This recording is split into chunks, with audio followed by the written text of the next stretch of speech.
അധ്വാനിക്കാൻ മടിയുള്ളവർ, അതായത് കഷ്ടപ്പെട്ട് വെയിലത്തും മഴയത്തൊക്കെ പണിയെടുത്ത് ജീവിക്കാൻ മടിയുള്ള കുറച്ച് ആൾക്കാർ നമുക്കിടയിലുണ്ട്. അവർ പല ആൾക്കാരെ പറ്റിച്ചും ഉഡായിപ്പ് കാണിച്ചൊക്കെയാണ് ജീവിക്കുന്നത്. പറ്റിച്ചുണ്ടാക്കുന്ന പൈസ വെച്ച് ജീവിക്കുക.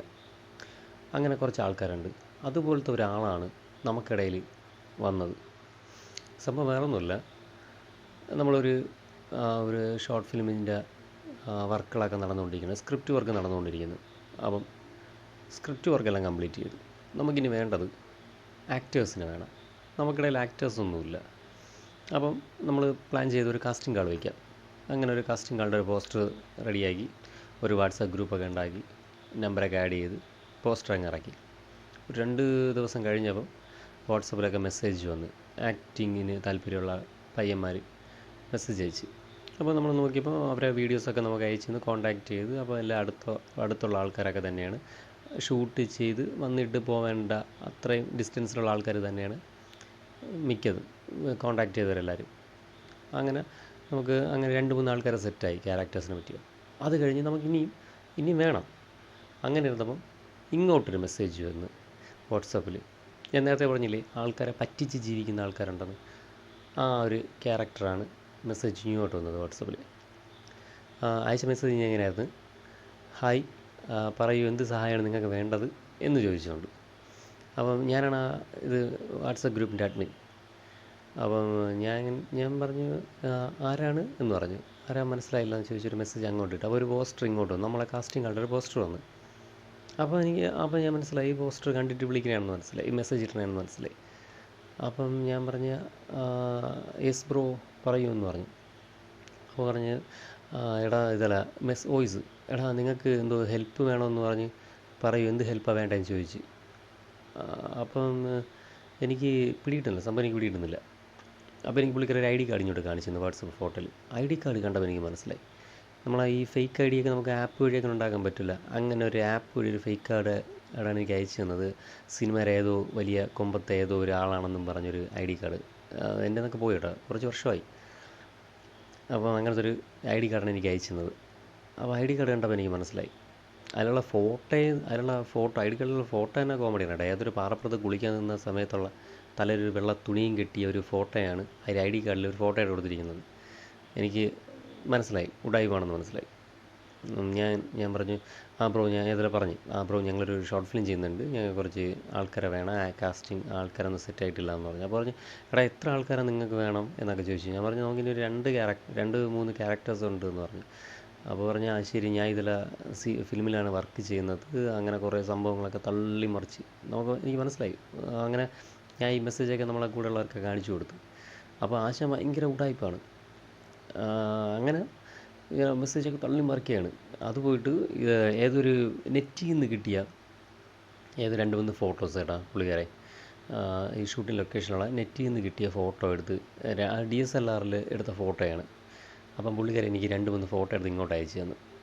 അയച്ചിട്ട് പറഞ്ഞ് ഇത് ഞാനിപ്പോൾ ഷൂട്ടിംഗ് ലൊക്കേഷനിലാണ്, ഞാൻ അവിടെ ഇരുന്നു കൊണ്ടെടുത്ത ഫോട്ടോയാണ്, എൻ്റെ ഫോണിലെടുത്ത, അതാണ് നമ്മൾ പിടിച്ചത്. എനിക്ക് ആദ്യമേ ഓൾറെഡി മനസ്സിലായി DSLR എടുത്ത ഫോട്ടോയാണെന്ന് മനസ്സിലായി. പക്ഷേ പുള്ളിക്കാരൻ ഒരു മണ്ടനാണെന്ന് പുള്ളിക്കാരൻ അറിയത്തില്ല. പുള്ളിക്കാരൻ പറഞ്ഞ കാര്യം എന്ന് വെച്ചാൽ ഞാൻ ഇവിടെ ഇരുന്നു കൊണ്ട് എൻ്റെ ഫോണിലെടുത്ത ഫോട്ടോയാണെന്ന് പറഞ്ഞു. അപ്പം കൺഫേമായി, പക്കാ ഉഡായിപ്പാണെന്ന് മനസ്സിലായി. കാരണം മൊബൈലിലെടുത്ത ഫോട്ടോ DSLR ഫോട്ടോ നമുക്ക് കാണുമെന്ന് തന്നെ മനസ്സിലാവും. അപ്പം ഞാൻ പറഞ്ഞു ഓക്കെ ബ്രോ എന്ന് പറഞ്ഞു. അപ്പോൾ എന്നിട്ട് പറഞ്ഞ് നെടുമുടി വേണു പുള്ളിക്കാരൻ്റെ കസിനാണെന്ന് പറഞ്ഞ്, പിന്നെ വേറെ ഏതൊരു ആക്ടറിൻ്റെ പേര് പറഞ്ഞിട്ടോ, നെടുമുടി വേണുവും പിന്നെ വേറെ ഏതൊരു ആക്ടർ പറഞ്ഞു അവരെ കസിനാണെന്ന് പറഞ്ഞു. അപ്പോൾ ഞാൻ പറഞ്ഞു നല്ലത്. അപ്പോൾ എന്നിട്ട് ഞാൻ ചോദിച്ചു പുള്ളിക്കാരൻ്റെ എന്നിട്ട് ഞാൻ ചോദിച്ചു ഇപ്പോൾ ഏത് ഫിലിമാണ് വർക്ക് ചെയ്യണമെന്ന് ചോദിച്ചു. പറഞ്ഞ് കുറേ ഫിലിമിലൊക്കെ ഉണ്ട്. അപ്പം നമ്മൾ ആ ഫിലിം ഏതെങ്കിലും ഒന്ന് അയച്ചു തരാൻ പറഞ്ഞു കഴിഞ്ഞാൽ പുള്ളിക്കാരൻ്റെ കളി തീരും അതോടെ. അവൻ വേറെ എന്തെങ്കിലും ഉടായി കാണിക്കാൻ തുടങ്ങി. അത് നമ്മൾ അതൊന്നും ചോദിച്ചില്ല. നമ്മൾ ഓക്കെ എന്നൊക്കെ പറഞ്ഞ് അങ്ങനെ ഇതെല്ലാം ആക്ടിങ്ങിൻ്റെ കാര്യങ്ങൾ ആക്ടേഴ്സിനൊക്കെ റെഡിയാക്കി തരാം, അങ്ങനെയാണ് ഇങ്ങനെയാണെന്നൊക്കെ ഭയങ്കര തള്ളി മറിക്കലായിരുന്നു. സീരിയലുള്ള ആളിന് വേണോ വേറെ ആരെങ്കിലും വേണോ എന്നൊക്കെ ചോദിച്ചു. നമ്മൾ പറഞ്ഞു വേണ്ട, അത്രയും ബഡ്ജറ്റൊന്നുമില്ല, നമുക്ക് ചെറിയ ബഡ്ജറ്റിൽ ചെയ്യുന്നതാണെന്നൊക്കെ പറഞ്ഞു. ഓക്കെ നീ പറഞ്ഞാൽ മതി, നമ്മൾ ആക്ടേഴ്സിനെ എത്രയാണ് എത്തിക്കാമെന്ന് പറഞ്ഞു. അവൻ്റെ ഉഡായിപ്പ് ഇവിടെയല്ല, ഇനിയാണ് അവൻ്റെ ഉഡായിപ്പ് നടക്കാൻ പോകുന്നത്. ഇത് അവൻ ഒരു ഭയങ്കര സെറ്റപ്പാണെന്നൊക്കെ പറഞ്ഞ് നമ്മളെ വിശ്വസിപ്പിക്കാനുള്ള കളി മാത്രമാണ് ഇപ്പം കളിച്ചത്. ഇനിയാണ് അവൻ്റെ മെയിൻ ഉഡായിപ്പ്, ഇനിയാണ് വരുന്നത്. അങ്ങനെ 2-3 ദിവസം കഴിഞ്ഞ് എനിക്ക് ഇങ്ങോട്ടൊരു മെസ്സേജ് വന്നു, ബ്രോ നിനക്ക് സിനിമയിൽ അഭിനയിക്കാൻ താല്പര്യമുണ്ടോ, തമിഴ് പടത്തിൽ? എനിക്ക് ഡയറക്ടർ തല എൻ്റെ അടുത്ത് ചോദിച്ചു, ആക്ടേഴ്സ് ആരെങ്കിലും ഉണ്ടോ എന്നൊക്കെ ചോദിച്ചു. അപ്പം നമുക്കറിയണമല്ലോ എന്താണെന്ന്. ഞാൻ പറഞ്ഞു, ആ ബ്രോ എനിക്ക് താല്പര്യമുണ്ട്, എന്താണ് സബ്ജക്റ്റ് എങ്ങനെയാണെന്നൊക്കെ ചോദിച്ചു. അപ്പോൾ പറഞ്ഞു, എടാ ഇത് എല്ലാവരും കൂടെ ഷെയർ ഇട്ട് ചെയ്യുന്നൊരു പടമാണ്, നമ്മളെ ഡയറക്ടറിനെ പരിചയപ്പെടുത്തി തരാം, കുറച്ച് പൈസ ഇറക്കി കഴിഞ്ഞാൽ നല്ല വേഷം നിനക്ക് കിട്ടുമെന്ന് പറഞ്ഞു.